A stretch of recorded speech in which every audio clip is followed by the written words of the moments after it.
So what's it go like? It's surprising. You ready? Yeah, go for it. Okay. Well, we're back with another Barra video. This is the G6E Turbo, and it pulls. It does. If you guys want to see what it does 0 to 100, hit that like button and we'll get into it.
Welcome back, guys. I'm Andrew from 0 to 60. I'm David. And today we're in a 2012 Ford Falcon G6E Turbo. Turbo, hell yeah, with the infamous Barra. Haven't these motors just become a legendary bit of kit? They are, and that's within good reason. They are, I mean, as a good stock package, they're brilliant, especially for something like someone with a young family, like Yes. these two race seats in the back.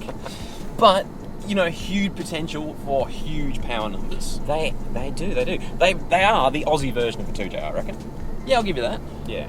So this particular car is completely stock.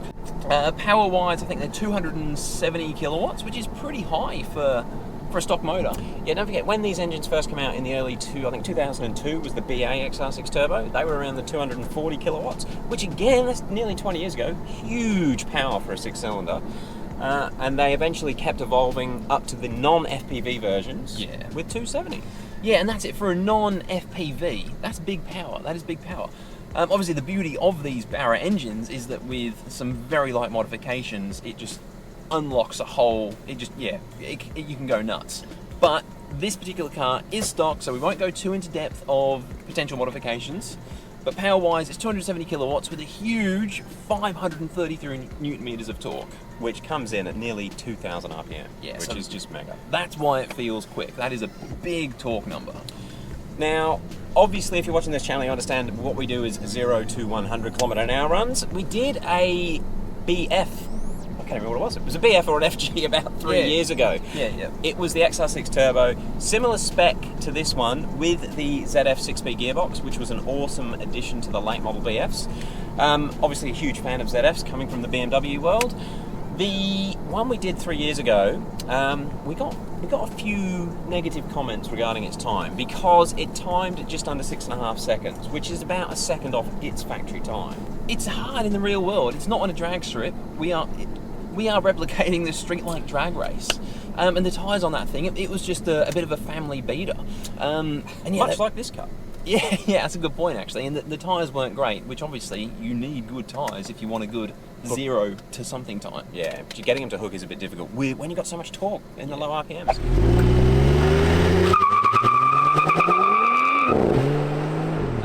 What I want to just touch on quickly for people that haven't seen any of our videos before, we do time them with a VBOX Sport, which is probably the most accurate way you're going to time a vehicle's acceleration times.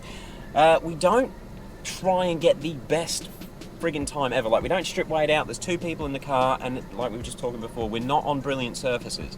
So if you wonder why we don't get the factory time, it's because we're not trying to kill the car either. It's a real world sort of a traffic light drag race type situation. Yeah, we're trying to make it realistic. We're not. Yeah. For example, there's still two baby seats in the car because this is how Zach drives this car, and he will boost from the traffic lights and with all the weight in it. Yeah. So this car, now normally when we time a vehicle, we'll look up the factory claim times. I mean, you can get that pretty much from Redbook here in Australia. For some reason, they don't list any 0 to 100 times on this serial, on the 2012 FGs. We found a couple of magazine articles that reference a stock time of 5.1, which is mega quick. That is phenomenal. For a car this size, that would be, I'd almost say, unachievable. Although, to be fair, if in perfect test conditions on a sticky drag strip, it would make a hell of a difference. So I'm not going to say impossible. No, that's true. And if you were leaving with full boost at 2200 RPM on a perfect surface, you might get up there, but we're not going to get there today. I'm going to say this is going to be low sixes. What do you reckon? I think in the sixes. I was probably going to say mid sixes because this particular car has Firemax rear tyres on, and they have been doing some fires. I know Zach has a lot of fun with this car. I think that's why they're on there. But it's also got the MCA coilovers. Yeah, it's running MCA purples, isn't it? Yeah, they feel good, they handle good, but not having the stock suspension to squat off the line, will that hinder it as well? Don't know. I think it's about time to get in and do some runs. I'm looking forward to it, that's for sure. So, cast your vote. Let us know if you reckon it's going to get to its, factory claimed 5.1, or is it going to be a bit closer to the sixes, or is it in the threes, like some people seem to reckon. Let's get into it. So here we go. We're ready for the runs. Zach actually said it's surprisingly good, just traction control on and in D, not even in sports mode. So I reckon we try that first, with a little bit of a stall. You ready? Let's do it. Solid launch. Oh, a bit of wheel spin as it come on a boost. With traction on. 100. There we go. Holy.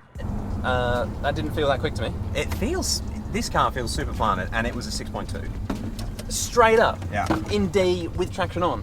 So that's pulled 0.3 of a second off the last FG Turbo we tested, which is pretty impressive. Maybe Go back this way. maybe the Firemaxes aren't that bad.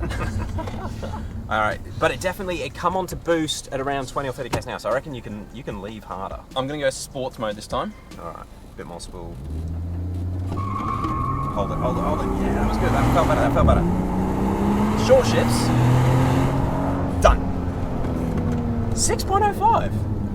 It's quick. It's short shifting, Well done. and I'm surprised there's wheel spin with traction on. A lot of the cars we do, traction on, it will not give any slip.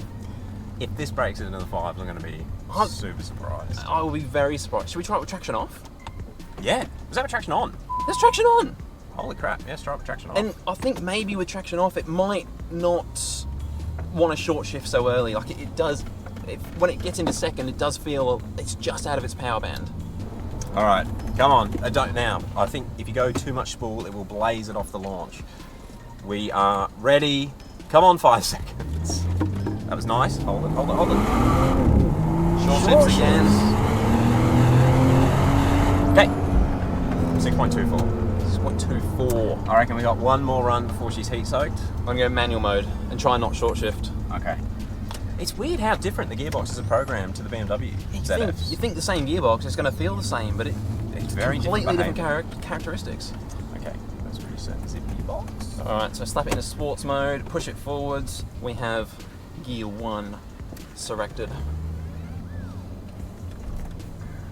Oh, come on. 5 seconds would be awesome. Okay, Ready? get those shifts down pat. We're good to go. Hold it. Yes. Yes. Oh, that's good. This is good. 100. 5.99. It friggin' did it. Wow. Okay. Jesus Christ. Stock G6E. Bloody Barra coming through with the goods. No, with the ZF6. She's quick. Fuck, Zach wasn't lying. Definitely quicker than a stock 335. Woo! All right, let's get these cameras off and we'll summarise shortly. Well, it's the first time we've been properly surprised. Like, that's a genuine shock. The reason it's such a shock, guys, now it's still 0.8 of a second off its factory time, but when we timed the last FG, there was no way it was going to get low sixes. This car has hooked up and put its power down well, and I'm surprised that you do it in manual. It's on Firemax tyres, man. It's on Firemax tyres. It's got nearly 200,000 kilometres on the clock. Yeah, so we haven't touched on yet, actually. This car is a well-used vehicle. Yeah, I mean, having the same motor, you can't expect it to be as quick as when it rolled off the showroom floor. No, and yeah, again, we touched on the start. There's 2 people in the car. We're not on a drag strip. We're not on a prep surface. There's a full stereo in this car as well. I mean, the curb weight stock is 17 or 1750 kilos. It's a big, heavy luxury barge. It should be over 2 tons as we've tested it. Throw in 2 dudes, a big subwoofer in the boot, some child seats. My big takeaway is it's faster than a stock N54 car. Yeah, that's going to hurt you, isn't it? It is, yeah. I think Zach's going to be very happy that it's beaten yours. So the guy that owns his car, I've known him for quite a few years. He's an awesome lad. He loves his modifications. He is so ready to tune this vehicle. He said if this video gets 100 likes, he's going to go all out and basically try and battle my fully port-injected hybrid turbo N54, which I haven't built yet, but I will. And he is dead set confident this is going to be no matter what I do to my Beamer, he's going to make this quicker. So it'd be interesting to see. And if you want to see that, hit that like button. Please hit the like button. I want to see it. Zach is the type of dude that will not back down from a bet or a race. So yeah, we'll make it happen. Come on. So back to the runs. Let's talk about how this went through the gears compared to a Beamer. Because the gearbox, even though it's a ZF, the way it sorts out what's going on is very, very different. Okay, initially I didn't like it. Used to the way the BMW ZFs are tuned, the ZF6P, it's the same bloody box pretty much. You got a little bit more control, whereas every run in D or even Sports Auto, it was changing just past 4,000 RPM. Now was that because you probably won't be able to see it in the video, but as it got onto like a hard boost section or a high horsepower range, it would break loose. Yeah. So in that first gear, around 4.5, the rear tyres were starting to break loose.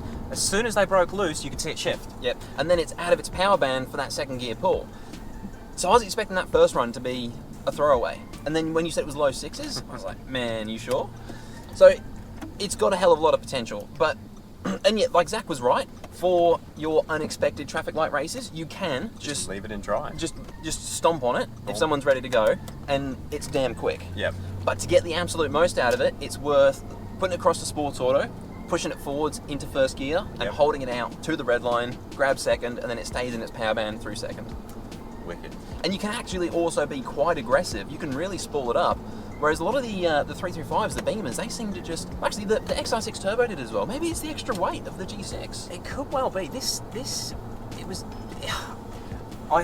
Please let us know, are these tuned differently to the XR6 Turbos? Because the way this thing puts the power down is way more effective than the XR6 Turbo. The XR6 Turbo, you could roll it on him first and it would light the tyres up. Yeah. This doesn't do that, it just drives. And this actually, it makes this kind of feel slow. It's very smooth. It feels like a really linear power curve.